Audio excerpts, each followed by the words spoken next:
Good afternoon guys, kamusta? Kamusta kayo dyan? Sorry kanina pag pumapasok sa ibang live I'm not very happy. In fact, pinipigilan ko lang po na umiyak or maging malungkot ho because wala pong KOJC missionary ang namatay sa KOGC Davao.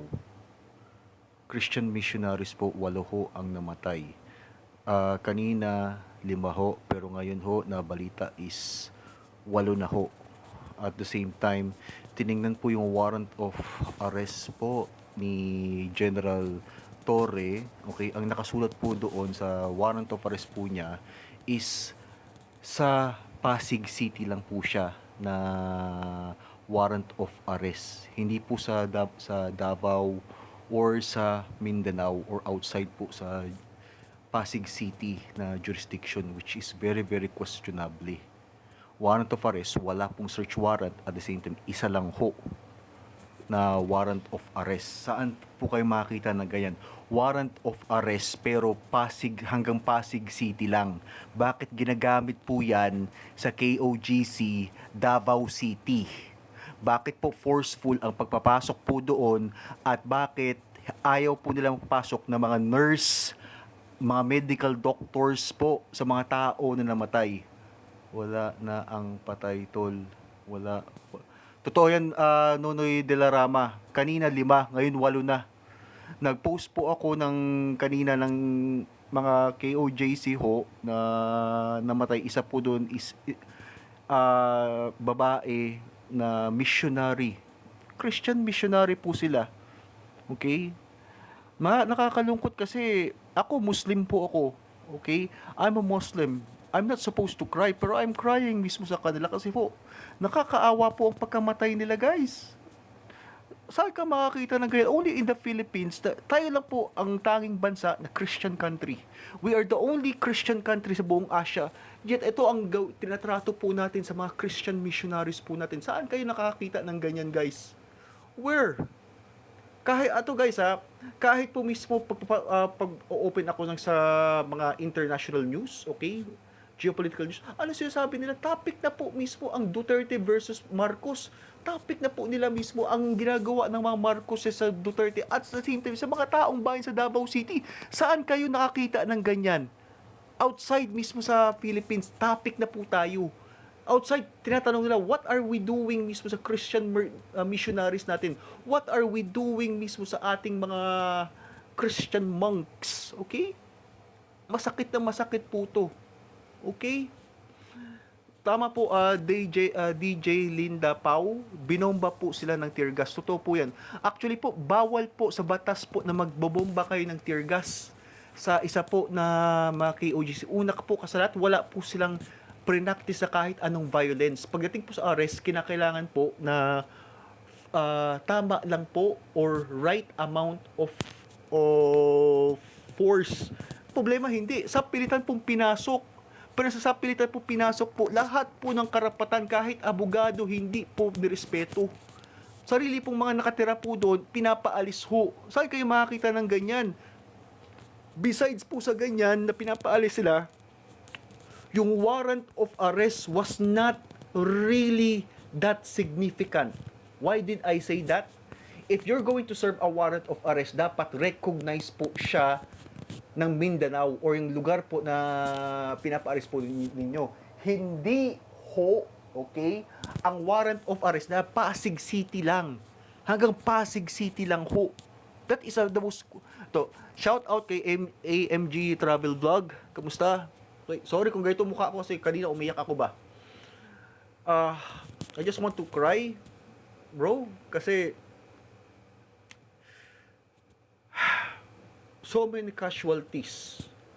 So many innocent people died. I would like na remark na magmura or something, but I can't. I don't know kung ano ang tamang words na sasabihin ko sa mga namatay. I don't know, as a vlogger mismo or as a commentator, I don't know the exact words. Okay? Isa pa po, guys ito, na-notice pala rito ng mga ibang ibang nasa mga vloggers po. Okay? Nung sinerve po mismo, pumasok po sila sa KOJC, ang suot-suot po nila na badge is hindi po, okay, hindi po Philippines. Tingnan mo, hindi Philippines, Amerika. Saan kayo nakakita po na pumasok po mismo, okay, sa KOJC compound, pero ang badge po o gagawan operation, pero imbis na Pilipino po siya, okay, Philippine Army, AFP, pero bakit ang suot po niyang flag is Amerika? Okay? This is the most questionable of all the questionable. Kasi recorded po yan. Ano po, saan po siya nagsiserve? Okay? Nagsiserve ba siya mismo sa Pilipinas, the government of the Philippines? Or, nagsiserve po siya sa Amerika? Kung nagsiserve po siya sa Amerika, that's the question. Are they legit na mga Philippine soldiers or nasa Philippine Army? Kasi kung sakaling ganyan mismo, may flag ka na dala-dala, your allegiance is not in the Philippine flag. Your allegiance po mismo is in the America. Yung court na sinusuportahan nyo is the American court. The Constitution na naggawa ka ng panata is sa American court. Wherever you go, meron po kayong badge na Philippines as a sign na proud po kayo na Filipino, at as a sign na legit po kayo. Pero pag ito po mismo ang badge na dala-dala ninyo, we have a question of whether legit ba ito. I don't even know kung sakali mismo itong taong to is a Filipino. I don't even know, baka foreigner rin to. Nag-smile-smile siya. Ito. Pero we don't know. Maybe they are mercenaries mismo elsewhere. Diba? Meron po sinasabi si AMG Vlog, okay? Kasi case ni BBM na nakaharapin, betrayal of public trust, plunder, treason! Yes, treason! Economic sabotage. Totoo po yan. Pero sa sabotage mismo at saka sa betrayal of public trust, violation ng sovereignty natin. Nagpapasok po siya mismo ng mga foreign colonizers. Foreign colonizers na papasok po rito sa Pilipinas at gagawin na lang nila kung anong gusto nila. Okay? Mayroon po mga reports po na sa ibang mga reporters doon sa KOJC na meron po iba pag kinakausap yung ibang mga nasa SAF, nag-smile lang sila at the same time nagsasabi ng English. Hindi lang basta-basta English, perfect English. Okay? So that's a questionable. At the same time, ang flag po nila dito is American. So I wanna question kung totoo ba ito na Pilipino or foreigner lang na nagkukunwaring Filipino, kasi meron po, marami pong gumagayan. For example, Mexicano, they look like Filipinos. Okay? Or let's say Malaysians or Indonesians. Okay? There are so many people who na from other countries that looks like us, okay, na they are Polynesians, okay, or Polynesian pictures. So this is a big question. Are these legit soldiers or do they work mismo sa mga FBI? At the same time po mismo, sa warrant of arrest, bakit po sila na magsistay po dyan sa KOJC na parang may-ari na po sila? Ang warrant of arrest po nila, hindi legit. Sorry. You can say whatever you want, but it's not legit because sa Pasig lang po siya. Okay, kahit na ginawa po sa Pasig, ang nakasulat is, this court mismo is legit yung warrant of arrest, Pasig City or elsewhere. Yun lang, Pasig City or elsewhere. Hindi nakasulat specific na, or Davao City. Okay, hindi, so that's the question. Recognized ba yung Davao City? Okay? Ako, sa nakikita ko to is clear martial law na to eh. What do you think, guys? I think that this is clear martial law. I think mismo na maraming mga violation po mismo sa human rights natin. I think mismo na hindi na gumagana ang constitution natin, guys. Okay? If they can do this po mismo sa Christian, legit na Christian po, na organization, legit na Christian na church, how much more sa atin? How much more sa mga tao na nag-sworn sila They sworn mismo, nasa constitution natin, that the will of the people is superior kaysa sa soldiers. Ang tanong, bakit nila ginagawa ito na against sa constitution natin? Why are they harming at nag-cause ng casualties sa Christian missionaries? We are the only country na Christian, yet pinagtatawanan tayo. Hindi lang sa pinagtatawanan, other countries are questioning, are you a legit Christian country or are you being run by something else? Why do I say we are being run by something else? Every country, kahit Japan, okay, kahit ibang bansa, they don't do this. Let's say for example, China is a communist country, but they don't do this. Meron sila mga Christian po ng mga churches, but do they do this? No. Why? Kasi may po silang isip, may common sense po sila. They still respect mismo the separation of religion and the state. But if pinasok mo yan, iba na po yan. Iba na. I also question po mismo yung Christianity po ng mga nag-participate po rito sa raid ito. I question them as a Muslim. I am a Muslim, proud Muslim. But I will question po the Christianity and the faith ng mga nag-participate sa raid na to. This is a raid. This is terrorism na ho. Klarong-klarong terrorism na to. Why do I say terrorism? Guys, ano po ang definition po ng terrorism? When you practice violence and terrorize a certain community to give more power, to show that your dominance and power, that is terrorism. When you are showing dominance and terror, you practice terror against the law, against the constitution. That is 101% terrorism. You can call me a fanatic, but even Muslims have a heart. Thank you po, Ricard Domin. Thank you po sa gift. Okay? Sorry po guys kung ganito ako guys, because I am a Muslim, but I am Christian missionaries. They are Christian. They are the people of God. They are the ones who serve God. You don't do that. You have limits. You have to have limits. Otherwise, wala kayong pinagkaiba sa mga animals. Animals, the only difference between animals mismo is that they don't have logic, they don't have faith. They could talk, they could communicate. Yes, meron po tayong speech pattern, di ba? But so are animals. The only difference lang po sa atin, sa animals, is we have ethics. Animals also think. Animals could also use some tools. Yung mga monkey, gagawa ng tools. But the only difference po is we still have faith. And if wala kang faith, you are no different sa animal. That is the reality. Sorry guys ha. Napaiyak po ako guys kasi yung mga namatay po sa KOJC, they could be my auntie. Yung mga bata na terrorize, they are as old sa aking mga pamangkin. I am single guys, okay?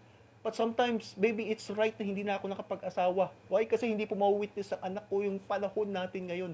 Na even children are not safe sa administration na to. Even children, even your own flesh and blood are not safe sa administration na to.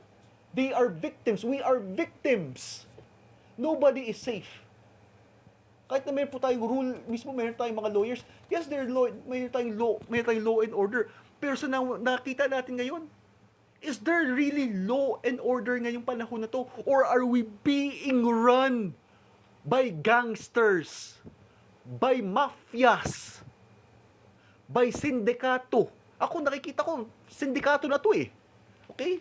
Kasi for example, yung kay Alice Go, di ba nung nakalis-alis ko, anong ginawa nila? Inarrest nila mismo yung kapatid niya.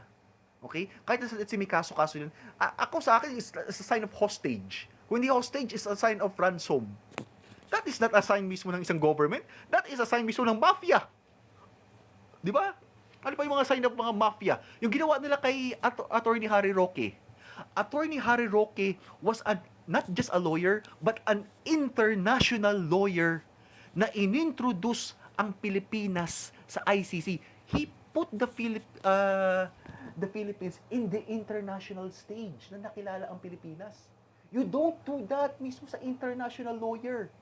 If you do that, you are also insulting not only the lawyers dito sa Pilipinas, but also the international community. Ano ginawa nila? Inaresto nila for contempt. Bakit sa contempt? Senate lang po yan. Hindi yan korte. Senate lang po yan. Inaresto nila. Okay? Ba't nila arestuin si Tevez? Oo nga pala, si Tevez pala nakalaya, no? Okay. Sino pa yung mga dapat supposed to be arestuhin nila? First kay Alice ko sa kay Tevez. Ay, marami pa. Pero bakit mismo na nakalaya? Diba? That means that this is not pag marami pong nakalaya, maraming hindi nagre-respeto mismo sa warrant of arrest nila, that means that is not a court. That is only a publicity. Trial for publicity. Kaya nga, trial for publicity. Trial po yan, korte yan, para maging sikat ka. Yan lang po. Hindi trial na korte. Trial para maging sikat ka, makakuha ka ng mga boto. Yan lang po. O kaya kung hindi ka boto, maka-assassinate ka ng tao para makuha mo yung mga botante nila. That is the most ridiculous court. That is the most ridiculous or pinakawalang kwentang korte na nakita ko sa lahat. Even circus ay mas organized pa sa ganyan. Bakit ko nasabi na mas organized? At least meron sila na pang-warm up, tapos pang-warm up, meron sila na mga main attraction. Alam nila, ito, hindi, nire-recognize ko ba to? No. Nagagawa ba ako na patawarin ito? Supposed to be, yeah, kahit unintentional. Pero no, this is the most ridiculous thing na nakita ko sa lahat, guys. Sorry. Okay. Sabi mismo ito, daming ligaw na tupa sa yes, kahit tumambling tayo ng COMSEC, mali pa rin ang command nila dyan. Totoo yan, MJ. Totoo yan. Ang tanong, kung sakali yung COMSEC na yan, legit pa ba? Kasi ako nakikita ko yung itong nangyari ngayon sa KOJC, it's not anymore mismo na nagpa-follow ng Constitution. Hindi na po to silent martial law. It is a martial law. It is a martial law. It is an act of terrorism na. I could say na people's power, I could say yes, I could say no, but one thing is certain. Wala na po ang ating Constitution rito. Hindi na, yung sa nakita natin kay Torres, hindi na gumagana ang law, hindi na po gumagana mismo ang religion, hindi na gumagana anything. They are the law. Paano ko masabi ng martial law? Okay? Martial law, if ang law mismo is ang mga martial. Anong martial? The military. Sila na po ang power ngayon. That is why I could say mismo na this is martial law. Okay? Whether we like it or not, kahit wala pang declaration, at least mabuti pa ang martial law kasi may declaration pa. Ito clear na to eh. Klaro na to. Klaro na may 8 namatay. Klaro na supposed to be under mismo sa batas, kahit nag-raid ka or something. Pag may nahimatay, tatawag ka ng ambulansya. Papayagan mo yung mga doktor papasok yan. Hindi nila pinayagan.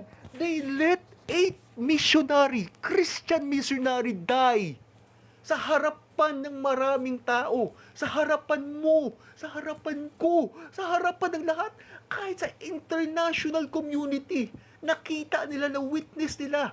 They witness how democracy and freedom died dyan sa KOJC.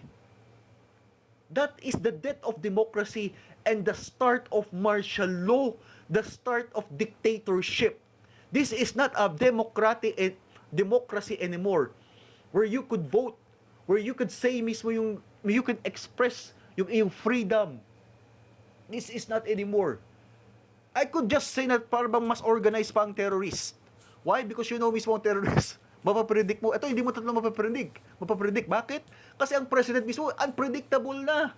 Why? Because bangag. Mapapredict mo ba yung bangag? Hindi. Sorry guys. This time, it broke my heart. You can say na nagdadrama ako, guys. Okay? I would rather be nagmumukha akong drama queen, pero I will cry mismo sa mga pamilya ng namatay na yan, sa mga children mismo na nasaktan. Okay? Kaysa sila. They don't have tears. So I cry for them. They could not show tears. Atong media na to, they will not let them show their tears. So I will cry for them. You will cry for them. Because tao tayo, we're humans. We are not animals. Pero ang nag-rule sa natin is mas mababa pa sa animals. Why? even animals think, even animals have hierarchy, even animals mismo pero sa may hierarchy, alam nila when to move and when not. Kaya nga may pack mentality. Ito, wala na tong pack mentality. Is kanya-kanya na to. Parang buhaya. I don't know kung sakali mas organized pa yata mga buhaya eh. Kasi ang sa buhaya mismo, ang pinaka the biggest and the biggest na buhaya is always the boss. Okay? Organize that. Ito, mas buhaya po sa buhaya. Sila rin nagtatraiduran eh. Sila rin nagnanakaw. Sila rin ang mismo naglulukuhan sa sarili nila. Okay? Supposed to be ako sa mga dilawan. You used to be a dilawan, but now I have never seen ang mga dilawan na nagtak ng kanilang tails and run. You're supposed to be a dilawan, pero ito nangyari sa'yo. Okay? Sa mga reds naman, I don't know. Wala akong comment sa iyo. I don't even know you. Okay? Pero sa mga DDS naman, guys, this is too much na.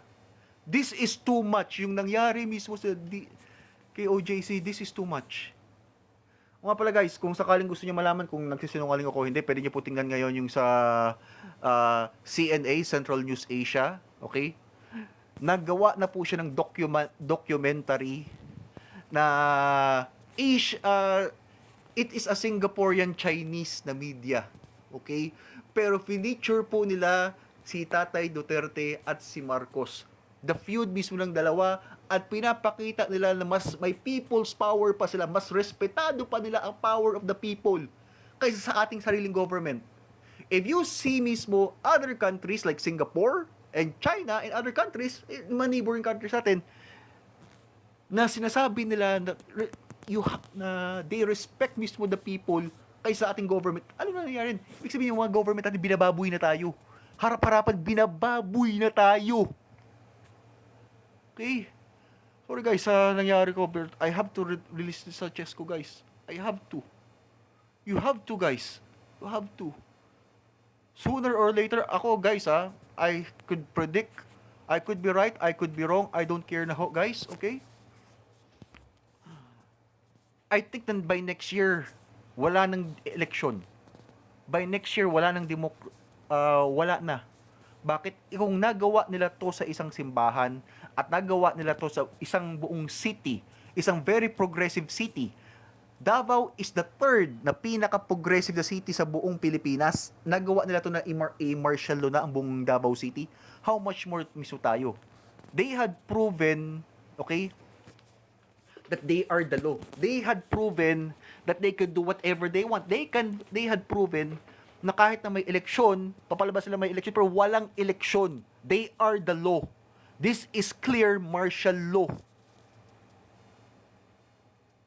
Nakakalungkot talaga ba? It really breaks your heart. Before, I was proud mismo to be a Filipino, pero now, actually guys, may nakausap ako. May friend ako dito na mga foreigners. Even they question mismo if I am happy ngayon sa country ko. I say na bro, you are very lucky. You live mismo sa bansa ninyo, you could go home. At etong home ko, it's already failed. Sa drug war pa lang, okay, sa mga drug war pa lang, bagsak na talo. We had already lost. Sa drug war pa lang. Kay Tatay Duterte, we won. Kahit na let's say hindi pa won, okay, pero naramdaman ng taong bayan. May drug war, pero ito ngayon, okay, nagtatanong mismo sa mga drug war, there is no drug war. Why? Why guys? Because natalo na tayo. Before magsabi tayo ng drug war, talo na tayo. Sino po ang nanalo? Mga drug lord. Sino pinakamalaking na drug lord? Ano ro sa Malacanang?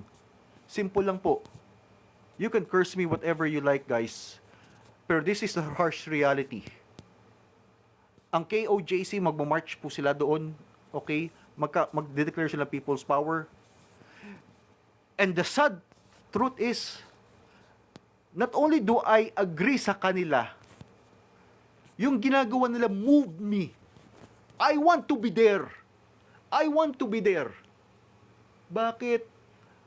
It doesn't matter kung tomorrow buhay pa ako. It doesn't matter kung tomorrow buhay pa kayo. It doesn't matter. What matters mismo is we have to na guys.